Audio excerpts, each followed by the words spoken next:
வணக்கம். உங்களில் ஒருத்தியாக பாரதி வரதராஜன். ரொம்பவே அற்புதமான ஒரு புத்தகத்தை பற்றி பார்த்துக்கிட்டு இருக்கோம்.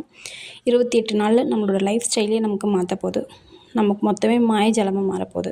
எஸ், அந்த அழகான புத்தகம் மாயாஜாலம். இதோட அடுத்த பகுதியாக பார்த்திங்கன்னா மாயாஜால சூத்திரம் அப்படின்னு சொல்லிட்டு, அறிவு ஒரு பொக்கிஷம், ஆனால் நடைமுறை பயன்பாடு தான் அதற்கு திறவுகோல் அப்படின்னு சொல்லிட்டு, அந்த காலகட்டத்திலேயே அறிஞர் மற்றும் அரசியல் தலைவராக இருந்த இல்கல்டவுன் அல் முகடிமா அப்படின்றவர் வந்து சொல்லியிருக்காரு. அந்த மந்திர வார்த்தை ஒன்றே ஒன்று தான். நம்மளோட பழைய புராணங்களாக இருக்கட்டும், இதிகாசமாக இருக்கட்டும், எல்லாத்தையுமே நம்ம வந்து டீகோட் பண்ணி பார்க்கும்போது சொல்லக்கூடிய ஒரே ஒரு வார்த்தை நன்றி. அந்த நன்றி மட்டும்தான். அந்த நன்றி உணர்வை நம்ம எந்த அளவுக்கு மனமும் வந்து பிரக்னே சொல்லுவாங்க பார்த்தீங்களா, ஃபீலிங்ஸ், அந்த ஃபீலிங்ஸோடு நம்ம வந்து சொல்லும் போது நமக்கு ரொம்பவே நல்லாவே வேலை செய்யும்.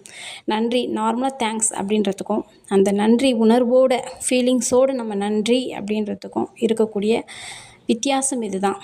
அந்த நன்றி உணர்வை நம்ம தினமும் ஒவ்வொரு நிமிடமும் நம்ம வந்து மனசில் நம்ம நினைக்கும் போது கண்டிப்பாக நம்மளோட லைஃப் ஸ்டைல் எல்லாமே மாயஜாலமே நமக்கு கண்டிப்பாக மாறும்.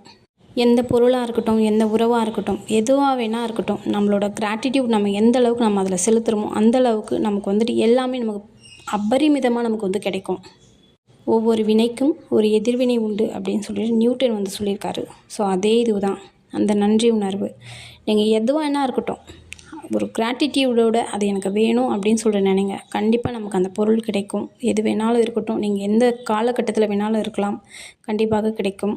அதாவது நம்ம டெய்லி நம்ம அந்த கிராட்டிடியூடோடு இருக்கும்போது அந்த நம்மளோட லைஃப் ஸ்டைல் ஃபுல்லாகவே நமக்கு மாறிடும். ரொம்ப அபரிமிதமும் அதாவது நம்ம நினச்சே இருக்க மாட்டோம். ஆனால் நமக்கு அந்த கைக்கு வந்து அது சேர்ந்துடும். எதனால், ஏன், நமக்கு எதுவுமே தெரியாது. ஸோ அப்படி ஒரு லைஃப் ஸ்டைல் நமக்கு மாறும். அப்படி இருக்கும்போது நம்மளோட பழைய லைஃப் ஸ்டைல் எப்படி இருந்தது அப்படின்னு சொல்லி நம்ம திரும்பி பார்க்கும்போது, ஐயோ அந்த லைஃப் நமக்கு வேண்டாம், இப்போ இருக்க இந்த லைஃப் நமக்கு வேணும் அப்படின்ற ஒரு முடிவுக்கு நாமளே வந்துடுவோம். அந்தளவுக்கு ஒரு அபரிமிதத்தை கொடுக்கக்கூடியது இந்த கிராட்டிடியூட்.